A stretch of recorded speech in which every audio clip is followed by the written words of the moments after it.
Now, let's give a warm welcome to our main speaker, Eric.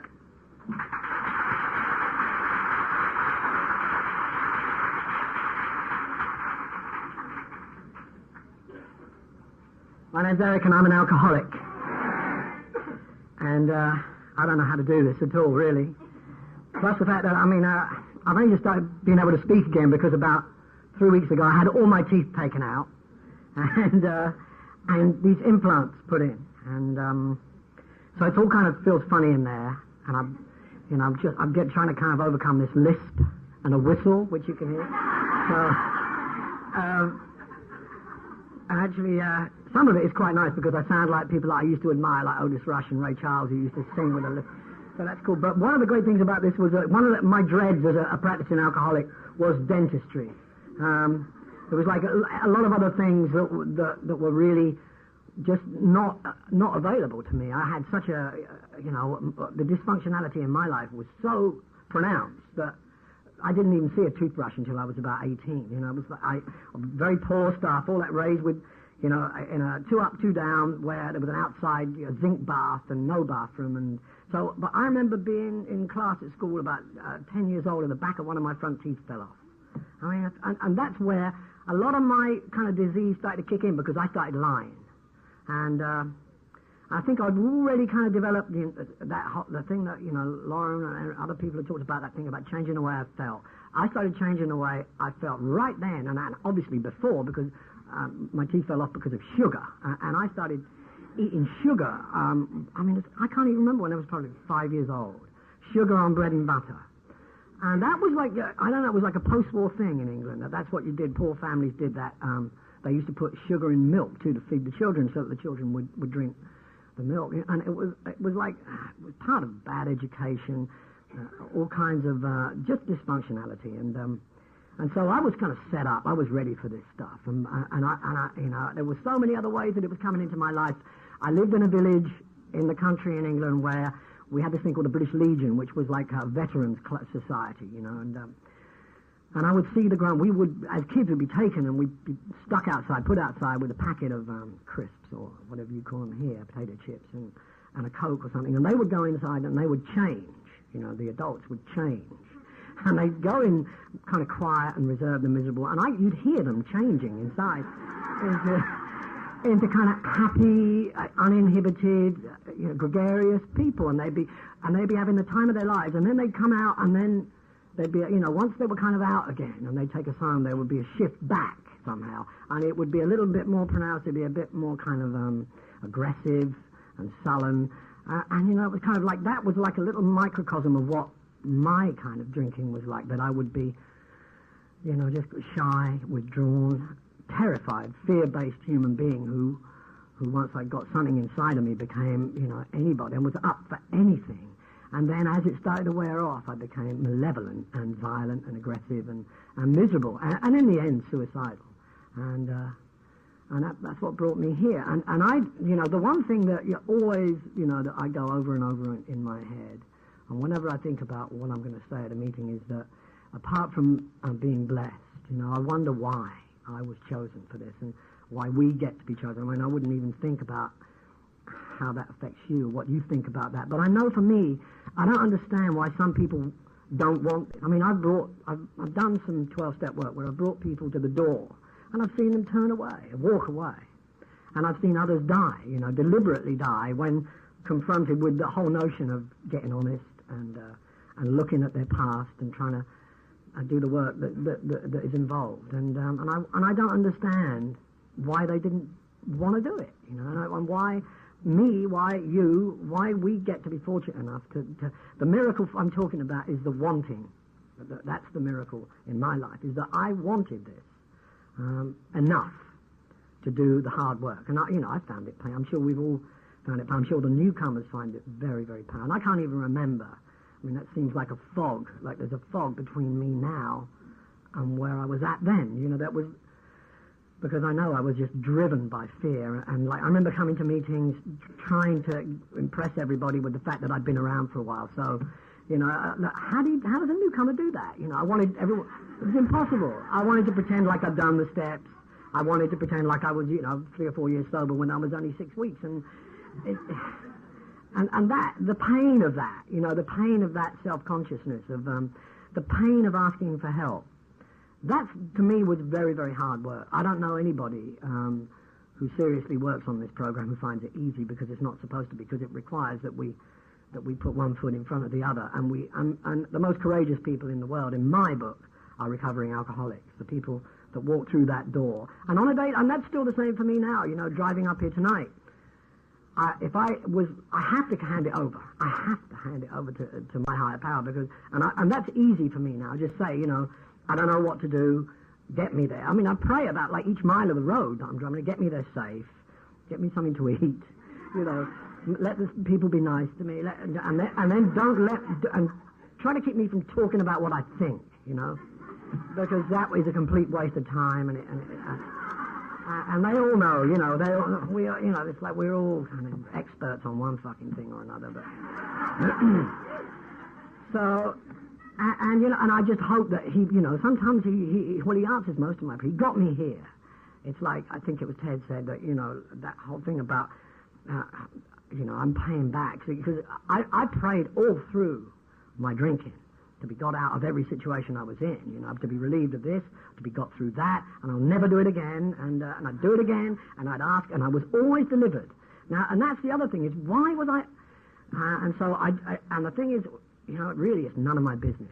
That's the kind of the kernel of it all, is that I don't think I'm supposed to know. And whether I think I'm supposed to know or not doesn't make any difference, because I'm not going to ever find out. I don't think I will.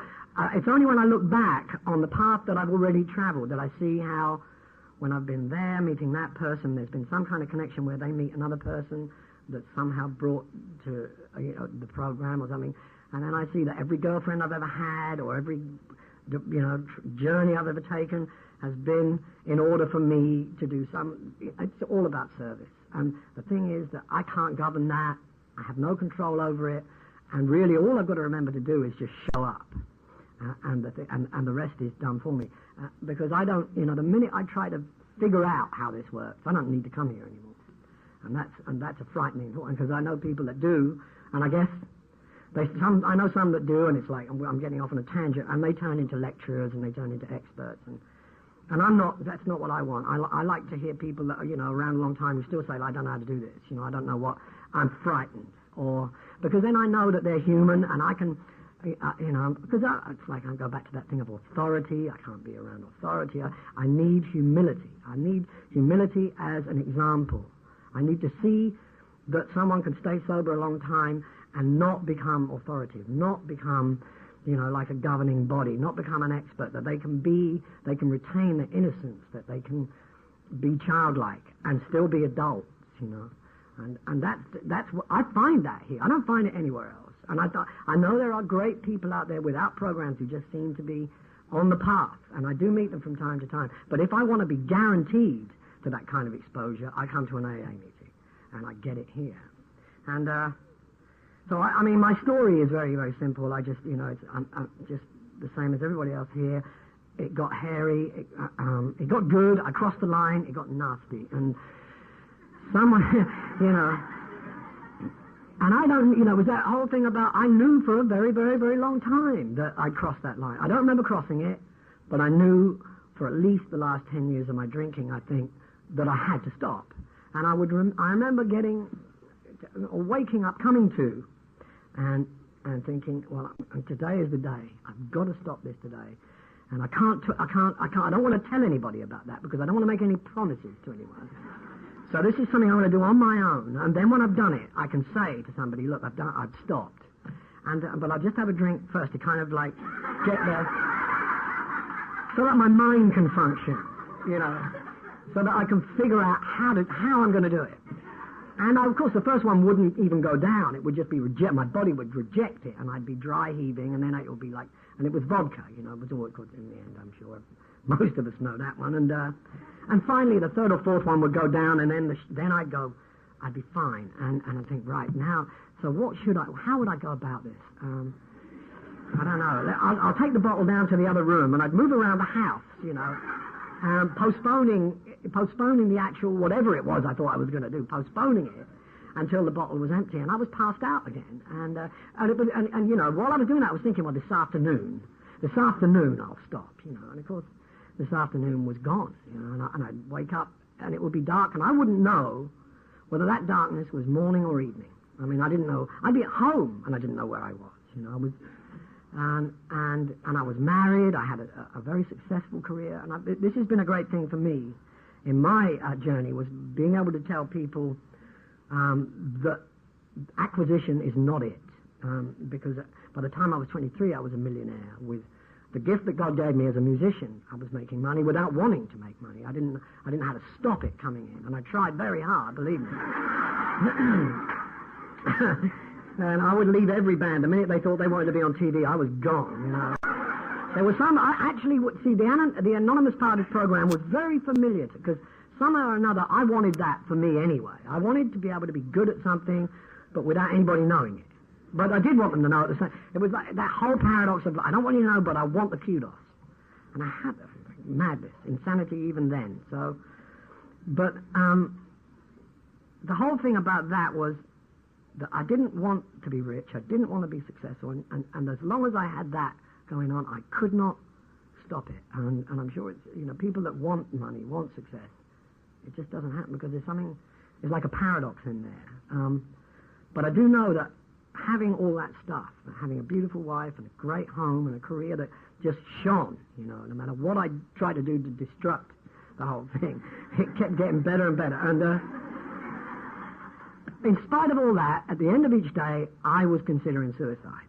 And now, see, that, how does that make sense? You know, and I know that there are people who probably come into this program without very much, who think that this is going to get them that, you know. And maybe it will, but for sure, along with it come a lot of other problems, and some of those things I don't know if I'm ready for now. I mean, I'm still quite, you know, self-destructive. I mean, I do like to self-sabotage a lot, and I still practice that. I still kind of set about trying to undermine it, so that basically so that I can survive really and retain some kind of anonymity. So for that part of me, I'm very lucky and blessed in that I did, for instance, have a fairly strong belief in God when I came here. That was not a problem for me, and I did want to be anonymous. So when people came up to me at meetings and asked for my autograph, it was easy for me to say no. You know, I'm Eric the alcoholic. And there was a time, I think, where there was definite conflict in it for me. That when I first got sober, which is a long while ago now, it was back in 1981, I went out on the road. You know, I went out on tour, and it sounded like shit, and I felt, and it was an awful experience. And of course, it was I was in treatment, and everyone said, counsellors and fellow patients alike said, you know, don't do anything. It's like that whole thing. Don't do anything. Don't get involved with anybody. Don't make any decisions. Don't do anything for a year. And within 6 months, I was touring America on a massive scale, hating every minute of it, and being around very, very dangerous situations all the time, and really kind of feeling miserable. And I suppose, you know, I was on the way back, and I relapsed as a result of that. And I went back into treatment, and in that period of time, being back in treatment, I had to confront the idea that, you know, that was I was either going to come back here as an alcoholic above all, or I was probably going to die, you know. And if this was, I mean, I have it in spades, this disease. I really do. I have it on every level. I mean, I project all the time. I'm a fear-based guy.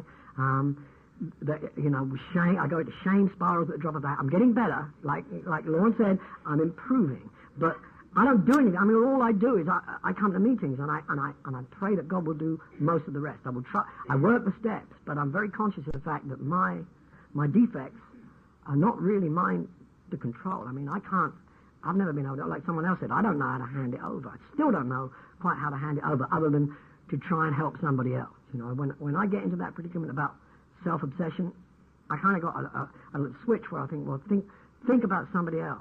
Go and do something for somebody else. That's my way of handing it over, but I don't know if that's the right. I mean, it's the way I do it. But for me, it's tough, you know. And the thing about where I've had to work very hard is being having this kind of celebrity as a musician and being like on the media, and there's recently been a thing where I've put together a center in the Caribbean to help people, and I realize that that's not an AA project. I've had to kind of really work hard on my boundaries around this stuff. Treatment centers are not AA. That's like they work with the 12-step program and they advise, but nevertheless, and it's still a separate issue. And when I was confronted with these people that I put together to make this thing work, they said, "Well, you're going to go out there, have to go out there. You're our only asset. Nobody knows this fucking thing is here. You got to go and tell them that it's here. And you got to, in order to do that." Well, I said, "Well, what am I going to do? I go on 60 Minutes, do the Today Show, I do like all kinds of fucking magazine and newspaper articles, and in the course of that, I'm on the edge the whole time of breaking my anonymity." And that's been a real tough thing. And, that's given me, that whole exercise gave me a great learning curve about how important my anonymity is to me. And it is really about my boundary, about, how much because now I've got to the point where I love this thing we have. I love it above all. And even when I say that, I can feel a tingle coming to me because it's a spiritual thing for me that what we do and the way we help other people and ourselves in the process is not to be fucked with. It is not to be compromised. Yeah. And I think, and it's like, it's amazing how when people are faced with that, how it tantalizes people. I remember my sponsor being involved in the kind of sort of business project where, they had a long conference with these other people that he was involved with on some business thing, and it was all folding, it was getting crazy. And somehow or another, he sorted it all out. And after the meeting, one of these guys came up to him and said, I don't know how you did that, and it was brilliant, but what's your secret? What have you got going on? And he said, well, it's nothing to do with me, and it is a secret. And that was like, that's what it...